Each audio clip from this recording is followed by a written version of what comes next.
اور وہ دعوات کے اندر اس کے بعد قلم پھر لکھتے تھے. تو وہ جو دعوات کے اندر اس کو کہتے ہیں روشنائی. اور وہی چیز ہے جب اس زمانے میں آئے تو وہی بات کہی. مداد العلماء، علماء کی سیاہی، یعنی یہ جو کتاب لکھتے ہیں، یہ جو ورق لکھتے ہیں، یہ جو رسالہ لکھتے ہیں، یہ جو فتویٰ دیتے ہیں، یہ جو آپ کے مسائل کے لیے نکاح و طلاق کے اوپر اپنی رائے صادر کرتے ہیں، مداد العلماء، یہی جوہر، یہی روشنائی، یہی سیاہی شہداء کے خون سے افضل ہے.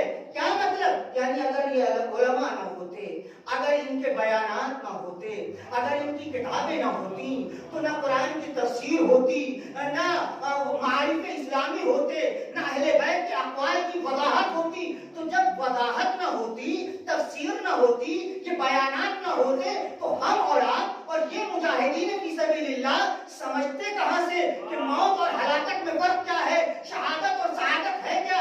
ان علماء نے انہیں لکھ لکھ کر کے بتایا. حدیث میں اس کے بارے میں یہ کہا ہے، قرآن میں یہ کہا ہے کہ شہید مرتا نہیں ہے. تو جب ان کو پڑھا اور میدان جہاد میں گئے تو ظاہر سی بات ہے وہاں پر بھی علماء کی سیاہی تھی جو ان کے رگوں سے خون کی شکل میں نکل رہی تھی.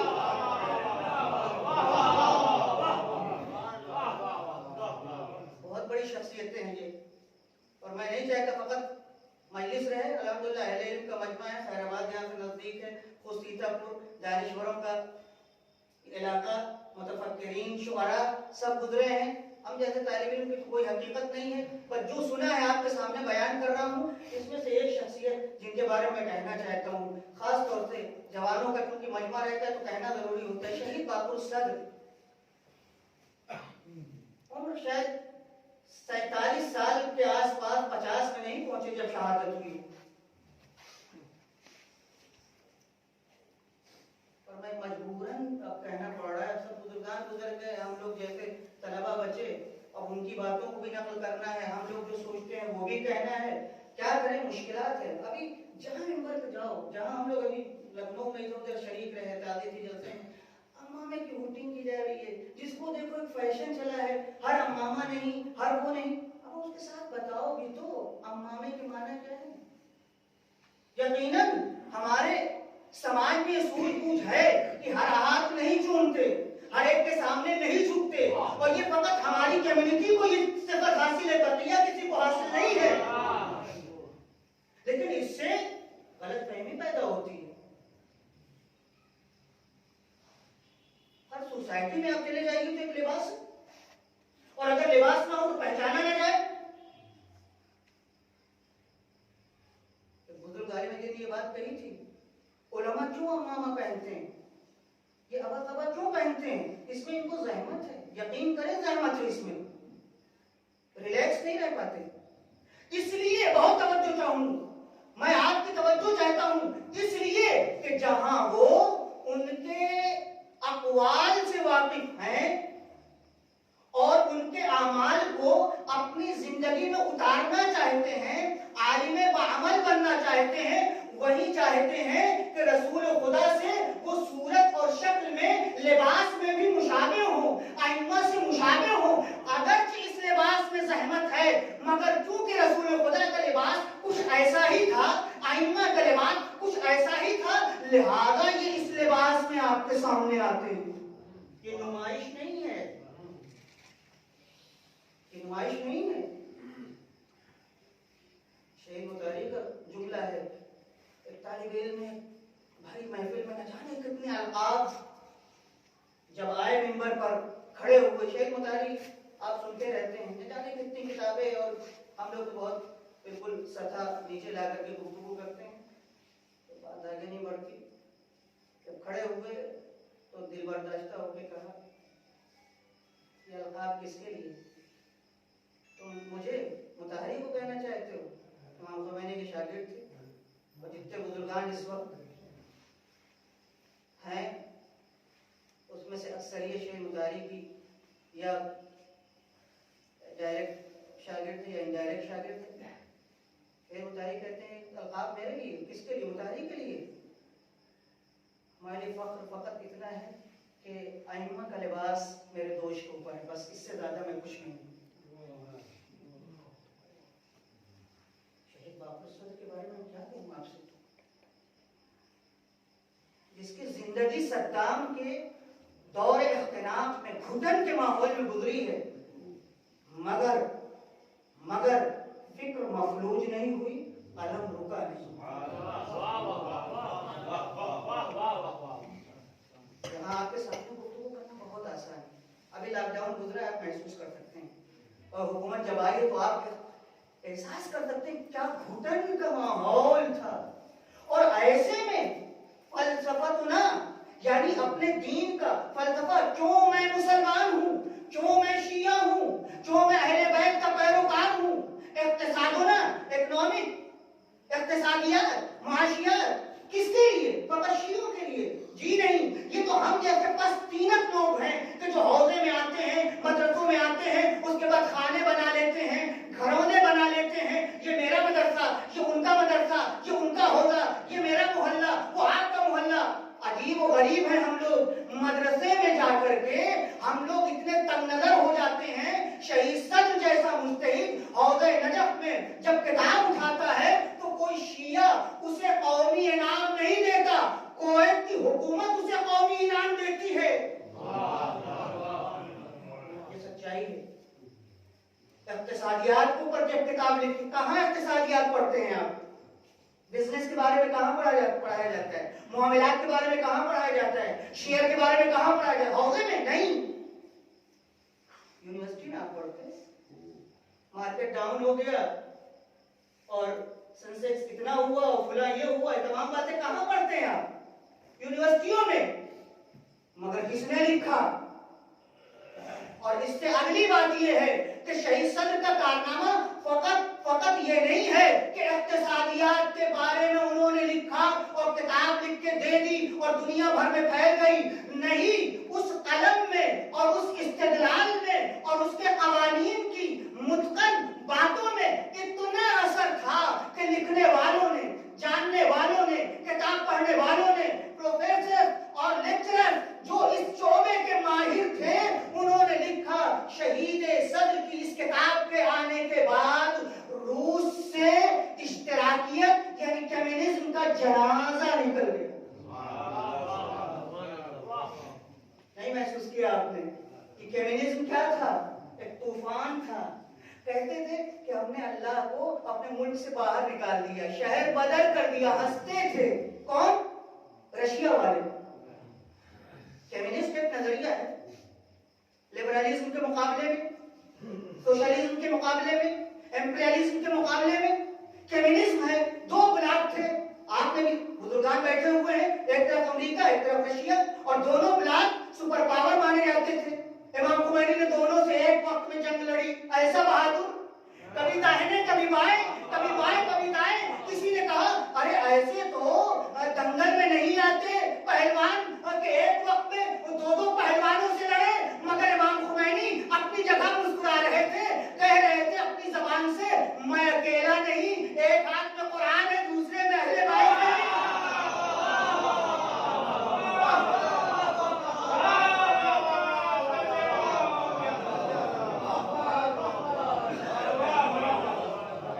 بہت بڑی حقیقت میں آپ کے سامنے پیش کر رہا ہوں۔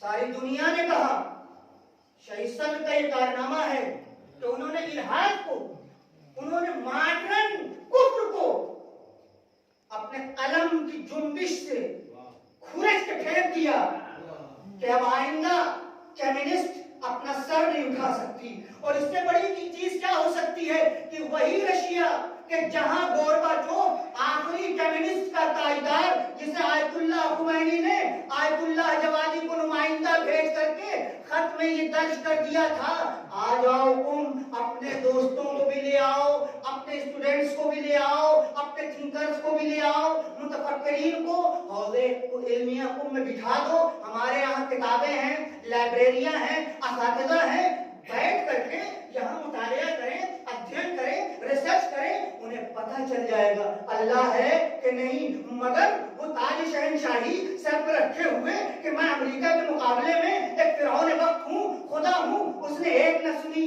کہا میں اور اس امامے والے کی بات سنوں جس کے دوش کے اوپر قیمتی رضا بھی نہیں ہے. بہت توجہ چاہوں گا میں آپ کی. رشیا کے اس آخری تاجدار نے کہ جس کے بارے میں کیوبا کے فیڈرل کاسترو نے کہا تھا اس سے بڑا احمق میں نے کوئی اور سیاستدان نہیں دیکھا. نہیں گیا کہاں. اب آپ نے کیا سنا؟ ایمان, عمل صالح, قرآن, اہل بیت, یہی سنا نا. بڑے ہلکے میں لیتے ہیں. آج آپ کو پتہ چلے گا کہ اگر قرآن نہ ہو, اگر اہل بیت نہ ہو, اگر یہ مجلسیں نہ ہو, یقین کریں ہم سب اپنی جگہ کے اوپر اپنے دل میں ایک کمیونسٹ کا نظریہ لیے بیٹھے ہوئے ہیں, ایک امپیریلزم کا نظریہ لیے بیٹھے ہوئے ہیں. کہیں دور دور کوئی کہیں سے نظر نہیں آتا کہ آپ دکھا دیں واقعاً اس کے دل میں اللہ ہے. اگر یہ علماء نہ ہوں, اگر یہ بزرگان نہ ہوں, اگر یہ راہ شہادت میں قدم بڑھانے والے نہ ہوں, کوئی ضمانت نہیں ہے, کوئی ضمانت نہیں ہے. گورباچوف نہیں آئے, اپنے متفکرین کو وہاں نہیں بھیجا. اللہ کی ہمیں ضرورت نہیں ہے, ہم نے اپنے شہر سے اللہ کو نکال دیا. اس کے بعد حاکم جو آیا وہ ابھی بھی زندہ ہیں, وہ ہے موجود. ان کا نام ہے ولادیمیر پوٹین, رشیا کے جو صدر ہیں. سیاسی دنیا میں ایک مرد آہن کی حیثیت اس کو حاصل ہے. ہمیں یاد ہے اس وقت بل کلنٹن صدر تھے امریکہ کے, آپ کے ملک بھی آئے تھے, رشیا گئے. گورباچوف کی حکومت ختم ہونے کے بعد امام خمینی کی نصیحت پہ عمل نہیں کیا. جب کلنٹن پہنچے رشیا تو ظاہر ہے کہ وہ صدر تھے, اور صدر ہی صدر کو لینے آتا ہے, اس کا پروٹوکول ہوتا ہے. آئے, استقبال کیا, سب کچھ. جہاں اور چیزیں روس کی کلنٹن کو دکھائی, خاص طور سے پوٹین نے وہ جگہ بھی دکھائی جہاں خود پوٹین عبادت کیا کرتے تھے. توجہ چاہوں گا, بہت توجہ چاہوں گا. ابھی گورباچوف کی حکومت ختم ہوئی ہے, جو کمیونسٹ کا کیا تھا, آخری سیاستدان اور حکمراں تھا, جس کا کہنا تھا کہ اللہ مانے کچھ نہیں, اللہ یعنی ہے ہی نہیں. اسی پہ پوری حکومت کمیونسٹ کی ٹکی ہوئی تھی. 70 سال حکومت کی, اس کے بعد الوداع کہتے چلے گئے. آج ولادیمیر پوٹین جو نئے رشیا کے صدر ہیں, جہاں سے اللہ کو ملک بدل کر دیا گیا تھا, کلنٹن کو اپنا عبادت خانہ دکھا کر کے یہ بتانا چاہتے ہیں کہ اللہ کبھی گھر سے اور ملک سے باہر نہیں نکل سکتا. وہ صدر کے بھی دل میں ہے اور عوام کے بھی دلوں میں ہے. اس کو کہتے ہیں ایمان. شہید صدر نے اسی کمیونسٹ کو اپنے علمی نظریے سے ختم کیا. ایک کہ جن کے ہم یاد میں بیٹھے ہیں بہت جلدی, مصباح یزدی صاحب کون ہے؟ ان کا 2 کو انتقال ہوا, اسی 2 کو, آیت اللہ مصباح یزدی. یہ لوگ اگر نہ ہوتے تو آپ یقین کریں, ایک بزرگ کا جملہ ہے, مجھے یاد آ رہا ہے, انہوں نے یورپ کا جائزہ لیتے ہوئے کہا کہ اگر ہمارے ہندوستان میں, بلکہ انہوں نے برصغیر شاید کہا ہے, مجھے یاد نہیں ہے, لیکن میں ہندوستان کو تو اس میں کہہ سکتا ہوں, اگر ہمارے ہندوستان میں مدرسے نہ ہوتے تو وہی حال ہمارا ہوتا, ہماری نسل کا, جو یورپ کے خاندانوں کا ہے. اب جو لوگ یورپ میں رہتے ہیں, امریکہ, لندن, کینیڈا وغیرہ, ان سے پوچھیے گا کیا حال ہے.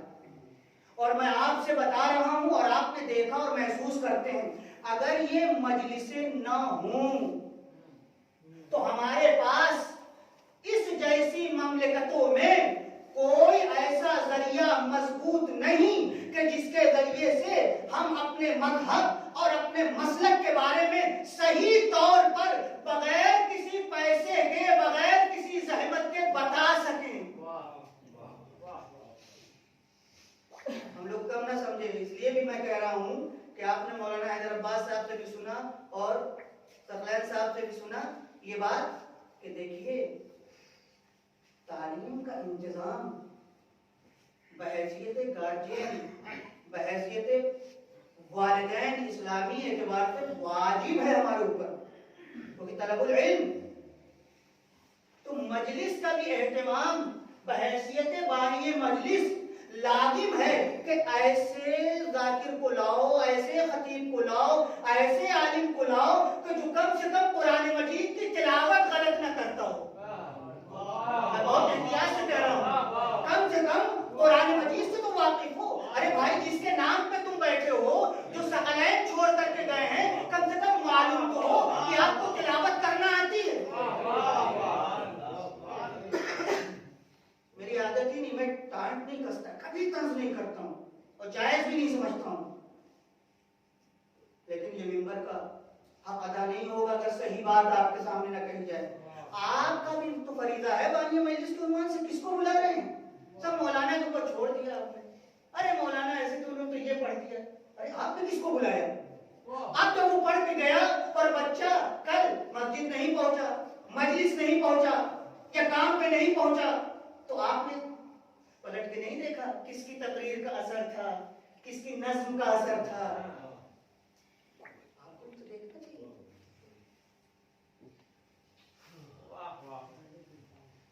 اب ایک جملہ اضافہ کر دوں جو میں نے شروع میں خواجہ نصیر سے نقل کیا کہ خواجہ نصیر الدین توسی نے کیا کہا، علم انسان کے دل میں آتا ہے، ایک صفت ہے، اور جب وہ آ جاتا ہے تو انسان نورانی ہو جاتا ہے۔ نورانی ہونے کا مطلب یہ نہیں ہے کہ چمکنے لگتا ہے، نہیں، اس کی باتیں ایسی ہوتی ہیں کہ راہگشا ہوتی ہیں، زندگی کے مسائل کو حل کرتی ہیں، آخرت کا راستہ دکھاتی ہیں، دنیا میں وہ ناکامی سے بچتا ہے۔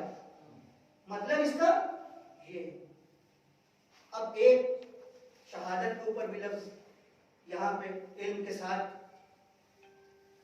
قاسم سلیمانی صاحب کا کتنا نام لیا جا رہا ہے۔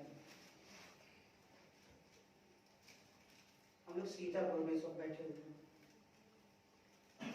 ایمان سے بتائیے شہید قاسم سلیمانی کے انتقال سے پہلے کتنے لوگ ہم میں سے تھے جو انہیں جانتے تھے؟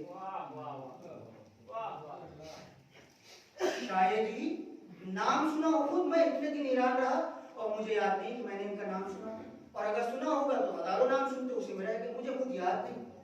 شہادت کے بعد اور ایک یہیں کے عالم کے جو ایران نہیں گئے، مجھ سے انہوں نے خود نقل کیا، کہنے لگے، مجھ سے کہنے لگے کہ ارے جناب جیسے ہی شہادت کی خبر میں نے سنی، میں آپ سے قسم کھا کے کہتا ہوں یا تو میں اپنے والد کے جنازے میں اتنا رویا تھا یا تو میں ان کے شہادت کی خبر سننے کے بعد۔ یہ کیا کوئی تو جانتے بھی نہیں تھے۔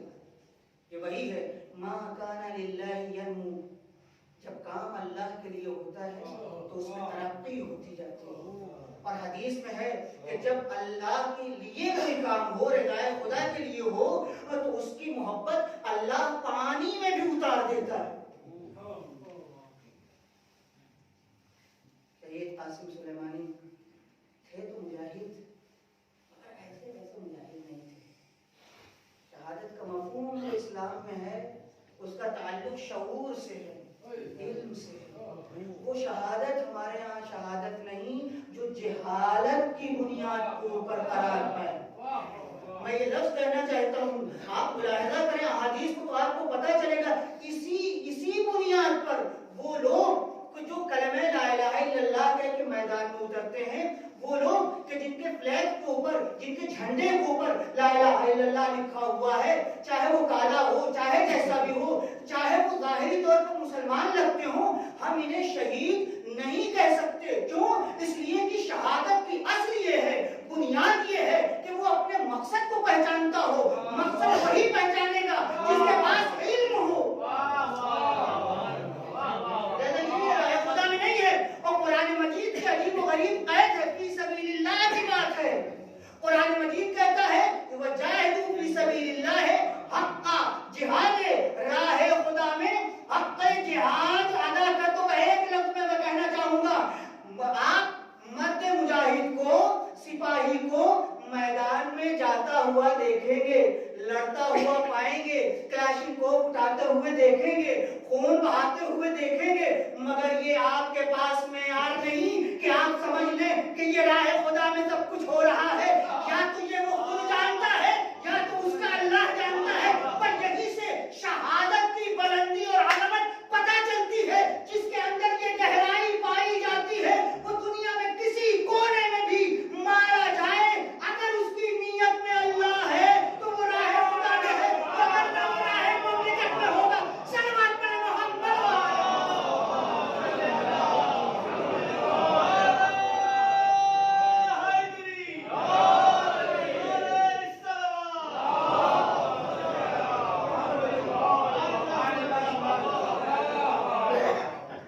شہادت کے لیے شعور چاہیے. قاسم سلیمانی حافظ قرآن تھے، آپ نے سنا، پڑھ رہے تھے، جگہ دیکھا جی محسوس ہوا ہمارے ہاتھوں سے کتابیں گر گئیں، لائبریریاں ہمارے یہاں نہیں ہیں، کتاب سے ہم آشنا نہیں ہیں. میدان جہاد میں کیا ہوتا ہے؟ تلواریں چلتی ہیں، گولے بارود کی بو آتی ہے، چیخ و پکار ہوتی ہے، بڑے بڑے سرماؤں کے پیر کام کرتے ہیں. قاسم سلیمانی کی زندگی میں ملتا ہے کہ ابھی کوئی قاسم صاحب کو اتنا جانتا بھی نہیں تھا، معمولی سے سپاہی تھے. عراق ایران جنگ ہو رہی تھی. آیت اللہ مصباح یزدی، ان کا تذکرہ آپ نے سنا، ان کی 3 کتابیں محاذ جنگ پر پہنچی. میرے دوستو، بیعت طالب علم سن لیجیے، آ گئی ہے بات. 3 کتابیں محاذ جنگ پر، جہاں جنگ ہو رہی ہے، گولیوں کا تبادلہ جہاں ہو رہا ہے، قاسم سلیمانی وہاں ہیں. لیکن چونکہ مقصد کو جانتے ہیں، چونکہ پتہ ہے یہ جنگ کیوں ہو رہی ہے اور ہمیں کیا کرنا ہے، لہذا جب آیت اللہ مصباح یزدی کی کتابیں ان تک پہنچی تو انہوں نے اسی محاذ جنگ پر 3 کتابیں ختم کر دی اور اس کے بعد اپنے سردار کو لکھا کہ آیت اللہ کی بقیہ کتابیں بھی ہمیں بھیج دیں، ہمیں ضرورت ہے. یہ پیغام میرے لیے، ہم جیسے لوگوں کے لیے. ہماری مجلسوں کا نتیجہ بہت کچھ ہو سکتا ہے. اقبال نے کہا تھا وہ سحر جو کبھی فردا ہے کبھی ہے امروز، نہیں معلوم کہ ہوتی ہے کہاں سے پیدا. وہ سحر جس سے لرزتا ہے شبستان وجود، ہوتی ہے بندے مومن کی اذان سے.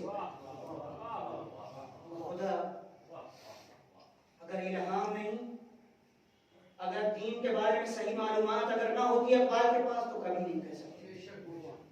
ہوتی ہے بندے مومن کی اذان سے پیدا. یہ اذان کون ہے؟ اسے پتا ہے کہ مقصد حیات میں اس معدنے پر، اس گلدستہ اذان پر جا کر کے ادا کر رہا ہوں. چاہے وہ مسجد کا مؤذن ہو، چاہے مصلی کا امام ہو، چاہے میدان کا مجاہد ہو، چاہے وہ مسند علم پر بیٹھا ہوا مجتہد ہو، سب کا مقصد ایک ہے.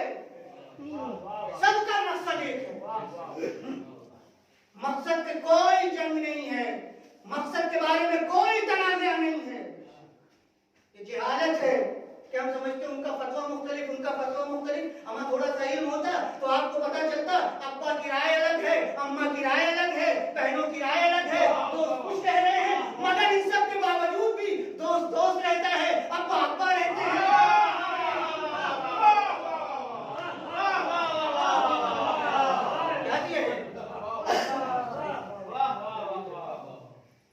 جہالت کا دور ہے. ہم مجتہد کو کیا سمجھو گے؟ ہمارے عالموں کو نہ سمجھ سکے. کبھی ساجد صاحب وہ کہتے تھے میں نے آنکھ بھی بند کر لی، کان بھی بند کر لیا ہے. یعنی کیا مطلب؟ کہا نہ میں دیکھتا ہوں کسی کو کیا کر رہا ہے اور نہ میں سنتا ہوں کہ کیا کہہ رہا ہے، اپنے کام میں لگا ہوں، کامیاب ہو گئے. ہماری سرزمین پہ جو لوگ تھے جن کو ہم جیسے گنہگاروں کی آنکھوں آنکھوں نے دیکھا. مجھے آج تک یاد ہے جامع امامیہ میں تنزیل مکاتب میں زیر تعلیم تک پڑھ رہا تھا. ساجد صاحب قبلہ مجلس پڑھنے آئے تھے, ممبر پہ بیٹھے ہوئے تھے اور ان کی عادت تھی بہت صریح گفتگو کرتے تھے. مطلب بولتے بولتے کہنے لگے میرے ابا جب دنیا سے گئے, عین یہی الفاظ ہیں, میرے ابا جب دنیا سے گئے تو مقروض تھے. کل حسین صاحب نے میرے بھائی صاحب جب دنیا سے گئے تغابی صاحب نے تو وہ مقروض تھے, اور جب میں دنیا سے جاؤں گا تو میں بھی مقروض مروں گا. کیا عجیب عجیب باتیں لوگ کرتے ہیں.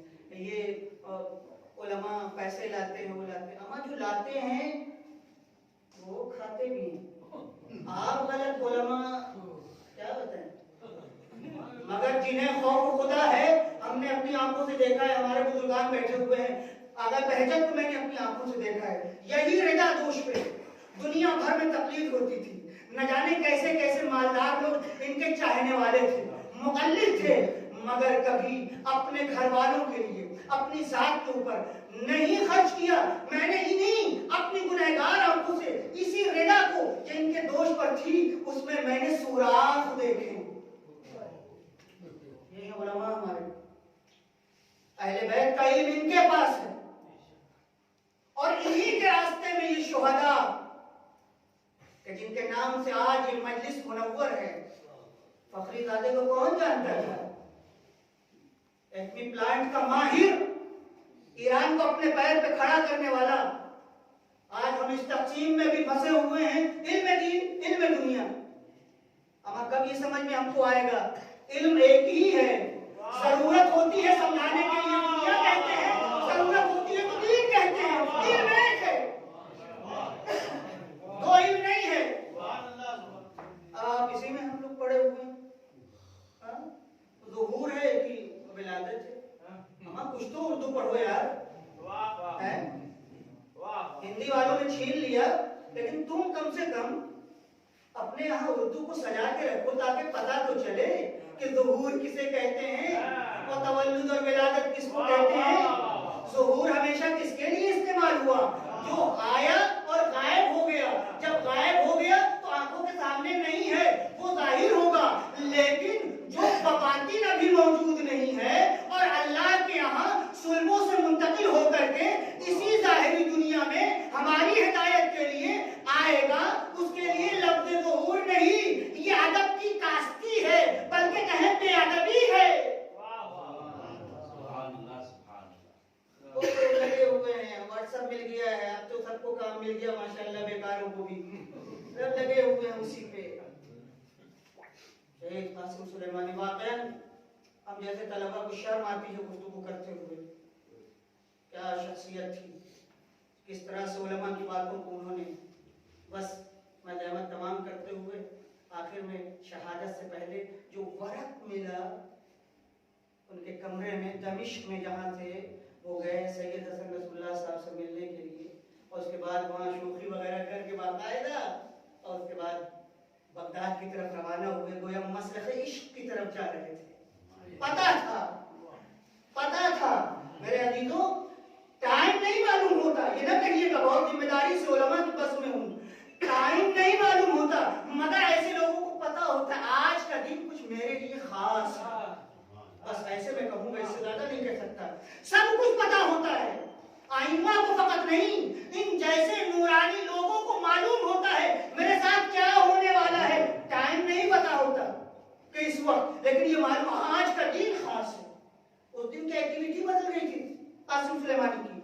ان کے احباب کہتے ہیں آئین بقیہ جو میٹنگیں ہوتی تھی اس میں ہم لوگ میٹنگ کرتے تھے, اس کے بعد جب بولتے کہتے نہیں ابھی چپ رہو, بات ہم کو کر لینے دو. کہتے آخری میٹنگ میں کافی لمبی میٹنگ ہوئی, اور جب ہم لوگ کچھ کہنا چاہتے تھے کہنے لگے کہ 5 سال کا ٹارگٹ, 5 سال آئندہ, یعنی بتانا چاہتے اب اس کے بعد میں تمہیں نہیں ملوں گا, جو میں کہوں اس کو ڈکٹیشن کر لو, لکھ لو. اس کو کہتے ہیں مومن جو یہ نہیں دیکھتا آج ہمیں کیا کرنا ہے, کل ہمیں کیا کرنا ہے, ایک ہفتے بعد ہمیں کیا کرنا ہے. بس میں کیسے کہوں آپ سے, مومن حقیقی معنوں میں وہی ہے جس کے پاس 10 سال 50 سال آئندہ کا ٹارگٹ ہو. قاسم سلیمانی ان بین الاقوامی سیاستدان, مجاہدین اور مومنین میں سے تھے کہ جن کے پاس فقط آج کے دن کا ٹارگٹ نہیں تھا,